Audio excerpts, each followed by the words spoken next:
करोड़ों दर्शकों का मिल रहा साथ। एमपी की बात एमपी न्यूज के साथ। राजनीति एक ऐसा क्षेत्र जिसके बारे में कहा जाता है कि ये तो कीचड़ है, ये तो दलदल है और आमतौर पर यहाँ पर पढ़े लिखे लोग इससे दूर ही रहना पसंद करते हैं। लेकिन इंदौर में एक ऐसा युवा चेहरा है जो कि अब पूरे मध्य प्रदेश में सुर्खियों की वजह भी बन रहा है। आज आपकी मुलाकात एक ऐसे ही युवा व्यक्तित्व से कराएंगे जिनका नाम है डॉक्टर अक्षय बम। लोग उन्हें बतौर शिक्षाविद तो जानते ही हैं, लेकिन अब वो राजनीति के इस पवित्र मैदान में कूदने वाले हैं। और जाहिर सी बात है, ये चुनावी साल है, तो डॉक्टर अक्षय बम के व्यक्तित्व के क्या क्या गुण हैं, एमपी न्यूज़ पर आज तमाम दर्शकों से आपकी मुलाकात कराएंगे और जानने समझने की कोशिश करेंगे कि एक पढ़ा लिखा नौजवान राजनीति में अपने कदम आगे बढ़ा रहा है, किस ऊर्जा, किस उमंग और किस तमन्ना के साथ। तो आइए मुलाकात करते हैं। अक्षय जी, आपका बहुत बहुत स्वागत है एमपी न्यूज़ के इस खास सेगमेंट में। सबसे पहले तो चुनावी साल है, जाहिर सी बात है, जब भी किसी राजनेता से बात करते हैं तो ऐसा लगता है कि चुनाव है इसलिए राजनेता है, लेकिन आपने राजनीति में आने का ये इरादा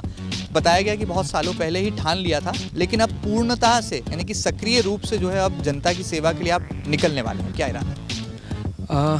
थोड़ा सा क्वेश्चन को मैं चेंज करूँगा। आप जिसको राजनीति कहते हैं, मैं उसे समाज सेवा कहता हूँ। तो मेरी इच्छा बड़ी और तृष्णा हमेशा से सेवा करने की रही है। अब सेवा अगर मुझे समाज की करनी है तो राजनीति उसका एक माध्यम हो सकता है। क्योंकि समाज सेवा करने का काम है, परिवार की पृष्ठभूमि भी हमेशा वही रही है। अगर आप मेरे दादाजी को देखेंगे या बड़े पापा को देखेंगे या पापा को देखेंगे, सब लोग कहीं ना कहीं समाज सेवा से जुड़े हुए हैं। अब चूँकि आप जब भी समाज सेवा करते हैं तो समाज सेवा का एक आपका दायरा होता है। अभी तक हम जैसे कर रहे थे तो जैन समाज के लिए कर रहे थे, या विकर सेक्शन जो थोड़ा सा कमज़ोर है इकोनॉमिकली, उन लोगों के लिए काम कर रहे थे। पर लेकिन चूंकि अगर आप चाहते हैं कि आप सिस्टम में आके अगर आप बड़ा काम कर सकें और वो बड़े काम से आप समाज का ज़्यादा उत्थान कर सकते हैं और सेवा कर सकते हैं, तो आपको राजनीति करना चाहिए। इसलिए समाज सेवा को बड़े रूप में करने के लिए राजनीति करना जरूरी है। बहुत बड़ी बात बोली है। और मैं आज ही सुन रहा था कथावाचक जया किशोरी, वो भी कह रही थी कि राजनीति कोई खराब चीज़ नहीं है। राजनीति को यदि किया जाए और कृष्ण की तरह किया जाए, तो यदि आप महाभारत पढ़ेंगे तो वहाँ पर भगवान श्री कृष्ण ने भी राजनीति को ही अपनाया था और शायद ऐसी ही राजनीति की ज़रूरत इस आधुनिक युग के बदलते परिवेश में, कलयुग में उसकी आवश्यकता है। थोड़ा आपके बारे में जानना समझना चाहेंगे कि मैंने सुना है कि आप डॉक्टरेट भी हो चुके हैं, LLB भी आपने की है, चार्टर्ड अकाउंटेंट भी हैं, बहुत नवरंगी और बहुत सतरंगी व्यक्तित्व है आपका। तो आज के युवाओं को ये आकर्षित भी करेगा, क्योंकि आज का जो युवा वोटर है वो बड़ा सोच समझकर अपने मताधिकार का उपयोग करता है, मतदान करता है। आपके व्यक्तित्व के ऐसे कौन से रंग हैं जिनको आप साझा करें? पढ़ाई के बारे में तो जो आप कह रहे हैं बिल्कुल सच है। 12th मैंने दिल्ली कॉलेज से करा, फिर मैंने BCom ऑनर्स करा बॉम्बे के सिडनम्स कॉलेज से, जो कि एशिया का one of the best college है। फिर उसके बाद मैंने चार्टर्ड अकाउंटेंसी की आर्टिकलशिप वहीं से करी, दलाल एंड शाह, जो कि अब कन्वर्ट हो गया प्राइस वाटर हाउस कूपर्स में हो गया मर्ज। उसके बाद मैं इंदौर शिफ्ट हुआ। आई वॉज ओनली वन सन, तो पापा चाहते थे इंदौर आके CA की प्रैक्टिस करूँ, तो फर्स्ट अटेम्प्ट में बहुत ग्रुप्स क्लियर हो गए थे मेरा इंटरमीडिएट के, और फाइनल बाकी था। चूँकि बॉम्बे की लाइफ से इंदौर शिफ्ट हुआ था तो मतलब बड़ा एक्टिव रहने की आदत थी, और एक बाय नेचर भी ऐसा है कि एक्टिव रहना है। तो सेकंड डिग्री के लिए मैंने लॉ कोर्स ज्वाइन कर लिया था यहाँ पे इंदौर में, और लॉ कोर्स ज्वाइन करते करते ही मैंने प्लान करा है कि चलिए मेरा टाइम निकल नहीं रहा, तो मैंने प्राइवेट ट्यूशन्स पढ़ाना चालू कर दी। तो लॉ मैंने यूनिवर्सिटी में टॉप करा, फिर मैंने प्राइवेट ट्यूशन्स पढ़ाई, प्राइवेट ट्यूशन्स अच्छी चलने लगी तो खुद की कोचिंग क्लास खोल ली, खुद की कोचिंग क्लास अच्छी चलने लगी। तो जब लॉ के फाइनल ईयर में आया तो ऐसा लगा कि लॉ के कॉलेजेस की बड़ी कमी है इंदौर में, तो एक लॉ कॉलेज चालू करने का प्लान कर लिया। तो जब मैं अपने फाइनल ईयर में था और 23 साल का था, जब भी मैंने ये लॉ कॉलेज प्लान कर लिया था। तो जो मेरे प्रिंसिपल उस समय पे थे, आज वो मेरे प्रिंसिपल हैं। तो चला आ रहा है ये सिलसिला। उसके बाद MBA कर लिया, PhD कर लिया। तो कृपा रही भगवान की, कहीं ना कहीं शिक्षा मिलती गई और पढ़ने का शौक़ था, तो बेटा होने के बाद भी MBA करा और PhD करी, तो पढ़ाई काफ़ी हो गई। बड़ी बात है। इतनी पढ़ाई करने के बाद जाहिर सी बात है कि गुरु शिष्य का जो सम्मान है, गुरु शिष्य की जो परंपरा है, उसको भी आपने जीवन में आत्मसात बिल्कुल किया ही होगा, इसमें कोई दो राय नहीं है। आगे बढ़ते हैं। हमने सुना है कांग्रेस की विचारधारा से प्रभावित हैं, तो कांग्रेस को ही आपने क्यों चुना, और क्या लगता है राहुल गांधी क्या आपको देश का भविष्य नजर आते हैं? और आप जैसे युवा जब राजनीति में आगे आते हैं तो जाहिर सी बात है नेतृत्व का सवाल तो उठता ही। विचारधारा के लिए मैं कांग्रेस से ऐसा नहीं कहूँगा कि एकदम ही है। सबसे ज़्यादा महत्वपूर्ण जो होता है, जो आदमी समग्र विकास की बात करता है, समग्र समाज की बात करता है, समग्र लोगों की बात करता है, हर आयु वर्ग की बात करता है, वो महत्वपूर्ण है। अगर हम कहीं ना कहीं देखेंगे तो बीजेपी की एक विचारधारा है, थोड़ा सा कम्युनलिज्म है उनके अंदर, कि हिंदू और मुस्लिम होता है, या ऐसा भी कह सकते हैं कि जब आप टिकटों का वितरण देखो या उनकी पोजीशंस देखो तो ऐसा लगता है कि कहीं ना कहीं वो एक कम्युनिटी को छोड़ के चल रहे हैं। आपको ये मानना पड़ेगा कि जब आप 120 करोड़ लोगों के देशों में हो तो आपको हर वर्ग को कहीं ना कहीं अपने साथ रखना चाहिए। यहाँ पे कांग्रेस को मैं कहूँगा कि वो फिर दलित हो, वो पिछड़ा हो, अति पिछड़ा हो, वो जैन हो, वो ब्राह्मण हो, वो मुस्लिम हो, वो सिख हो या ईसाई हो, वो कहीं ना कहीं सबको अपने साथ लेकर चलते हैं। तो दो तरीके से चीज़ें हो सकती है, एक सामाजिक रूप से भी हो सकती है और दूसरा आयु वर्ग से भी हो सकती है। अगर आप देखेंगे तो युवाओं को भी प्रोत्साहन बहुत मिल रहा है। बेस अगर आप अभी कर्नाटका का इलेक्शन देखेंगे तो सिद्धरामैया जी भी आज मुख्यमंत्री बने 76 ईयर्स में। तो कहीं ना कहीं ये जो एक समावेश है और जो एक कॉम्बिनेशन है उन दोनों के बीच में, वो बड़ा आज कांग्रेस पार्टी का एक अच्छा है। और Rahul Gandhi, no doubt about it, वो फ्यूचर हैं। आज मात्र 50-55 साल के हैं, उनके पास बहुत लंबी चुनौतियाँ हैं और जिस तरह से उन्होंने अभी भारत जोड़ो यात्रा करी और जिस तरह से वो सब लोगों को लेकर चल रहे हैं और सब लोगों में जो समन्वय बना रहे हैं, तो आप मान के चले देश का भविष्य तो है ही। क्या बात है। तो बड़ी बात यहाँ पर की है और बहुत ही सुंदर जो है जवाब दिया है। बहरहाल इस कर्नाटक ने जो है कांग्रेस में एक सियासी एनर्जी भी भर दी है और जाहिर सी बात है वो एनर्जी जो है वो रिफ्लेक्ट हो रही है और अभिव्यक्त भी हो रही है। आगे बढ़ते हैं अक्षय जी। इंदौर में जब आपके नाम की चर्चाएं चली तो ऐसा कहा गया कि आप विधानसभा चुनाव लड़ने वाले हैं और तैयारी पूरी हो चुकी है। विधानसभा 4 जो है आपकी रणभूमि होगी और इसके लिए इशारा भी आपको कांग्रेस हाईकमान ने कर दिया है। इन बातों में कितनी सच्चाई है, ज़रा इस पर से भी पर्दा उठा लीजिए। पार्टी चाहती थी कि मैं काम करूं, ऐसे बहुत कम लोगों को मालूम है। मैं पिछले 10 साल से बड़नगर में काम कर रहा था। टिकट होते होते रह गए थे, लेकिन ठीक है, वहाँ पे हमारी पारिवारिक भूमि ऐसी रही कि सामाजिक कार्य सदैव करते रहे हैं। जो मेरे बड़े पापा थे महेंद्र कुमार जी बम, वो भी गौ सेवा आयोग से जुड़े हुए थे। पंडित कमल किशोर जी से जुड़े हुए थे। कुछ पार्टी के बड़े नेताओं का मानना था कि मुझे बड़नगर करना चाहिए, लेकिन मेरा एक अब ऐसा मानना है कि चूँकि मेरा कर्म भूमि इंदौर है और इंदौर में काम करता हूँ, तो आज की तारीख में आप राजनीति सिर्फ चुनाव के टाइम की नहीं कर सकते। ये 24/7 हो गई है, 24/7 हो गई है। प्लस आपकी अवेलेबिलिटी और आपकी ज़रूरत हर जगह लगती है और आपको हर समय अवेलेबल होना चाहिए। तो अब आप कहाँ कर सकते हैं? तो अब आप इंदौर कर सकते हैं। दूसरी चीज़, मुझे ऐसा आप कह सकते हैं कि 4 नंबर से नाम चल रहा है या मैं 4 नंबर से करना चाहता हूँ। एक बात सच है, लेकिन 4 नंबर से काम क्यों करना चाहते हैं? अगर आज कांग्रेस पार्टी को मैं अच्छा मानता हूँ और अगर सभी जीती हुई सीटों पे ही काम करेंगे तो हारी हुई सीटों पे कौन काम करेगा? तो अगर वो 35 साल से हार रहे हैं तो क्यों हार रहे हैं और वहाँ पे काम क्यों नहीं किया जा सकता? तो मेरा ऐसा मानना है कि अगर ईमानदारी से कोई से भी क्षेत्र में जाके काम किया जाए, वहाँ पे कौन राज कर रहा है या किसकी सरकार रही है या क्या समीकरण है, वो एक सेकेंडरी, लेकिन बड़ा इंडिविजुअल पर्सोना होता है। आदमी का विजन होता है, काम करने का एक अपना स्टाइल होता है, एक तरीका होता है। तो मैं विधानसभा 4 के लिए हमेशा कहता हूँ कि विधानसभा 4 को अयोध्या कहते हैं, लेकिन अयोध्या पे कभी राज नहीं किया जाता। अयोध्या पे राज तो सिर्फ भगवान राम ने ही करा है, अयोध्या की सेवा करी जाती है और मैं अयोध्या की सेवा करने के लिए आना चाहता हूँ। मतलब आप भी जो है उस सेवा करने में जो है अपनी आहुति देंगे। हमने ये भी सुना है कि आप पूर्व मुख्यमंत्री और कांग्रेस के दिग्गज नेता दिग्विजय सिंह जी के बहुत चाहते हैं और दिग्विजय सिंह जी जो हैं आपको लगातार मार्गदर्शन भी देते हैं। इन बातों में कितनी सच्चाई है और क्या दिग्विजय सिंह जी का आशीर्वाद आपको मिल गया है? क्योंकि कांग्रेस में टिकट लाना भी एक चुनाव लड़ने के बराबर ही माना जाता है। मैं टिकट की कोई तृष्णा नहीं रखता हूँ, लेकिन ये ज़रूर कहूँगा कि आदरणीय जो पूर्व मुख्यमंत्री हमारे दिग्विजय सिंह जी हैं, उनका वधस्त हमेशा मेरे ऊपर रहा है। क्योंकि जब मैंने कॉलेज भी खोला था तो वो मुख्यमंत्री थे 2003 में, आज से 20 साल पहले, तब उन्होंने ही इसका इनॉग्रेशन करा था। जो मेरे दूसरे कॉलेजेस हैं, कहीं ना कहीं उन्होंने मुझे हमेशा एक बेटे की तरह सपोर्ट भी करा है, आगे भी बढ़ाया है। और 4 नंबर के लिए भी जब मैंने उनसे बात कही तो उन्होंने कहा, उनको एक चीज़ अच्छी लगी कि क्या 4 नंबर जैसी सीटों पे भी अक्षय जैसा युवा आके काम करना चाहता है, तो ये बड़ी बात है। रही बात टिकट मिलने या नहीं मिलने की, उसके लिए आदरणीय कमलनाथ जी का, दिग्विजय सिंह जी का अपना सर्वे है। मैं तो ये कहता हूँ कि जो बेस्ट आदमी है, जो ज़मीन पे काम कर रहा है, आप उसको टिकट दीजिए। वो मैं हूँ या कोई और भी है, लेकिन जो आदमी लोगों से जुड़ा हुआ है, जिसका संपर्क लोगों से है, जिसका साथ लोगों का समन्वय है, जो लोगों को कन्विंस कर सकता है, जो लोगों को अट्रैक्ट कर सकता है, जो लड़ाई लड़ सकता है, उसको टिकट मिलना चाहिए और उसको आगे की काम करना चाहिए। मतलब आप चौका लगाएंगे तो सही ना? चौका लगाने की तैयारी तो पूरी है, पुख्ता है। क्योंकि कभी पार्टी आखिरी टाइम पे अगर आपको कह दे कि अगर आपको चुनाव लड़ना है तो उस समय तो आप जाके आखिरी 6 बॉल पे तो 6 छक्के नहीं मार सकते। अगर आपको सेंचुरी बनाना है तो 50 ओवर तक आपको कभी चौका भी मारना पड़ेगा, कभी 1 रन भी लेना पड़ेगा, कभी साझेदारी भी निभानी पड़ेगी, कभी आखिरी में मौका लग गया और आप टिके रहे वहाँ पर और आपको मौका मिला तो बिल्कुल मारा जाएगा। ये खिलाड़ी अंदाज में बहुत खूबसूरत जवाब यहाँ पर दिया है अक्षय बम जी ने और बहुत रोचक ये बातचीत हो रही है और मुझे लगता है ऐसा साक्षात्कार युवाओं को, खासतौर पर दर्शकों को देखने और सुनने में भी जो है आनंद आएगा। आगे बढ़ते हैं, थोड़ी राजनीति की बात करते हैं अक्षय जी। मध्य प्रदेश में आप क्या मानते हैं? शिवराज सिंह चौहान जी की सरकार है, भारतीय जनता पार्टी की सरकार है। हालांकि 2018 में मैंडेट जरूर कांग्रेस को मिला, लेकिन सरकार गिर गई और ज्योतिरादित्य सिंधिया बीजेपी में चले गए। उसके बाद जो सिनेरियो बना है, आपको लगता है 2018 के बाद जो घटनाक्रम हुआ, अब उसका सही अग्नि परीक्षा का दौर 2023 में देखने को मिलेगा चुनाव नतीजों के साथ? राजनीतिक सवाल पर राजनीतिक जवाब चाहूँगा। आपका कहना सही है। 2018 में जब कांग्रेस की सरकार आई थी और माननीय कमलनाथ जी ने जब ऐसे मुख्यमंत्री की शपथ ली, जो उनका कार्यकाल लोगों ने देखा, मैं फिर यहाँ पे अपने पुराने जवाब के हिसाब से बोलूँगा कि हर आयु वर्ग, हर सामाजिक वर्ग और हर आदमी के लिए उन्होंने कुछ ना कुछ करा। फिर वो व्यापारिक हो, वो नौकरी पेशा हो या वो बेरोजगार हो, सबके लिए उनके पास योजना थी, सबको आगे बढ़ाने की उनकी योजना थी।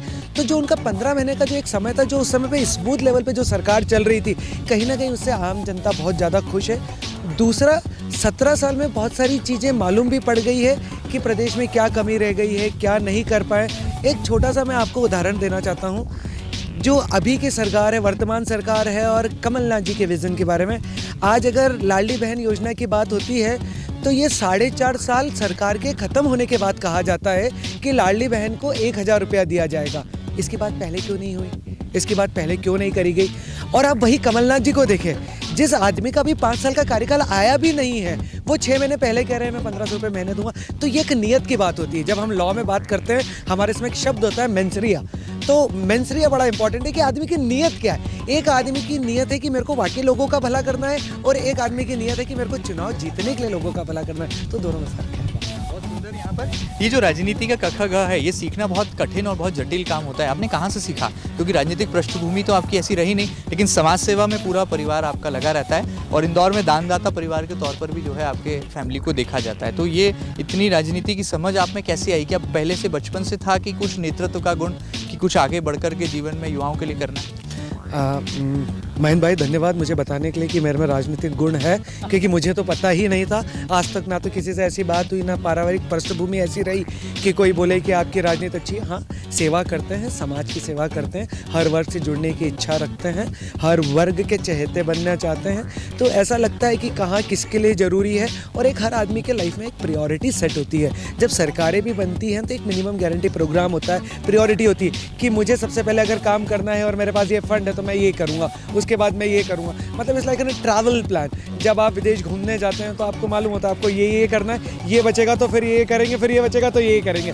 तो इट्स लाइक दैट। तो हमारा भी काम वैसा ही है कि मैं आज समाज से जुड़ने की कोशिश कर रहा हूँ, तो मेरा भी ध्येय यही रहता है कि अगर मैं एकदम ही विकट सेक्शन में जा रहा हूँ तो मुझे क्या काम करना है, या जो मिडिल क्लास लोगों में जा रहा हूँ तो उसमें क्या करना है, या व्यापारिक बंधुओं से मिल रहा हूँ तो क्या काम करना है, युवा से मिल रहा हूँ तो उसकी क्या इच्छा है, और बहनों से मिल रहा हूँ तो उनकी क्या इच्छा है। तो वो वर्गों के हिसाब से और सामाजिकरण के हिसाब से सब चीज़ें प्लान हो जाती है। प्रोफाइल स्पीक्स इटसेल्फ, और आपका जो प्रोफाइल है वो अपने आप बहुत कुछ कहता है, बहुत कुछ बयां करता है। एक सवाल यहाँ पूछूंगा कांग्रेस के कार्यकर्ताओं की तरफ से। जब पहली बार आपका नाम अखबारों में छपा और टेलीविज़न चैनल पर हेडलाइंस में आया, तो कहा गया कि किंग मेकर कैसे किंग बनने जा रहा है, क्योंकि अक्षय बम जी की जो छवि है वो कहा जाता है कि वो किंग मेकर हैं। कई एमएलए जो हैं उनके इंस्टीट्यूट से पढ़कर निकले हैं, कई एमपीज़ यहाँ से बन करके निकले हैं, और अब वो खुद ही किंग बनने निकल रहे हैं। तो इन बातों को कैसे आप जवाब देंगे कि किंग मेकर किंग बनने जा रहा है?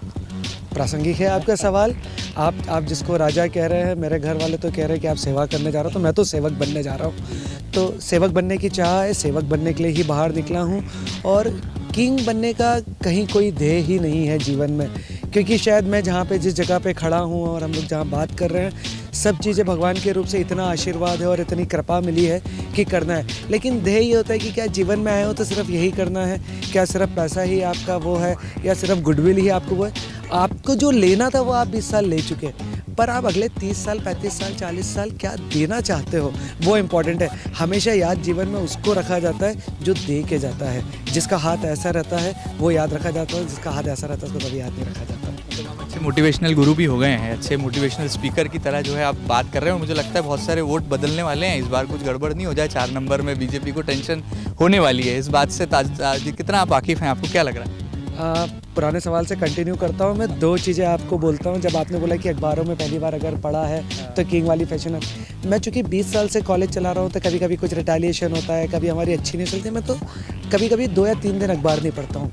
जिस दिन कॉलेज में प्रॉब्लम होती है उसके 2-3 दिन नहीं पढ़ता हूँ, और जिस दिन अच्छा होता है उसके 2-3 दिन नहीं पढ़ता हूँ। उसके 2 कारण हैं। जिस दिन ख़राब होता है तो कभी नेगेटिविटी दिल में नहीं आती है, और जब अच्छा होता है तो पॉजिटिविटी का वो घमंड अभिमान अपने मन में नहीं आता है कि आप अखबार पढ़ते हो तो 3 दाना आप अखबार मत पढ़ो, जो न्यूज़ है वो तो मालूम पड़ी ही जाती हैं। तो वो चीज़ें हैं उसके अंदर। तो किंग वाली पोजीशन और रंक वाली पोजीशन कभी जीवन में आती नहीं है सोच के साथ। यहाँ पर किंग मेकर आपको इसलिए कहा कि कुछ कांग्रेस के एमएलए हैं जो यहाँ पर स्टूडेंट रहे, कुछ बीजेपी के मेंबर ऑफ पार्लियामेंट है वो आपके यहाँ स्टूडेंट पढ़ाई करके गए, इसलिए मैंने किंग मेकर आपको यहाँ पर संबोधित किया। मैं उसको राजनीतिक चश्मे से नहीं देखा। मैं बिल्कुल नहीं बोलूँगा उसमें हमारा कोई देय है या हमारा भाग्य है कि वैसे बच्चे हमारे यहाँ पढ़ के निकले। महेंद्र सिंह सोलंकी जो सांसद हैं देवास से, वो हमारे यहाँ पढ़ के निकले। विपिन वान खेड़े हैं आगर से, वो हमारे यहाँ पढ़ के निकले।